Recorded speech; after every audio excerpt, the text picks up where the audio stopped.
Banda medical કોલેજમાં CM યોગીએ રાણી દુર્ગાવતીની પ્રતિમાનું અનાવરણ કર્યું. ઉત્તર પ્રદેશના મુખ્યમંત્રી યોગી આદિત્યનાથે બાંદા ખાતે રાણી દુર્ગાવતી મેડિકલ કોલેજના મુખ્ય પ્રવેશ દ્વાર પર વિખ્યાત યોદ્ધા રાણી દુર્ગાવતીની પ્રતિમાનું અનાવરણ કર્યું.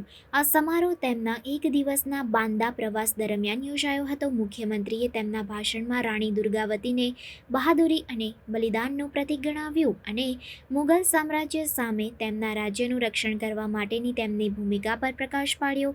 તેમણે ભારપૂર્વક જણાવ્યું કે આ પ્રતિમા ભવિષ્યની પેઢીઓ માટે પ્રેરણાનો સ્ત્રોત બની રહેશે.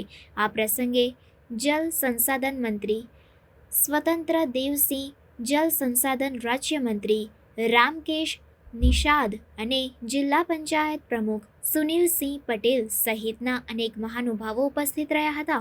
મુખ્યમંત્રીએ બીજેપી નેતા ચંદ્રશેખર તિવારીના માતાના નિધન પર શોક વ્યક્ત કરવા માટે તેમના વતનના ઘરે પણ મુલાકાત લીધી.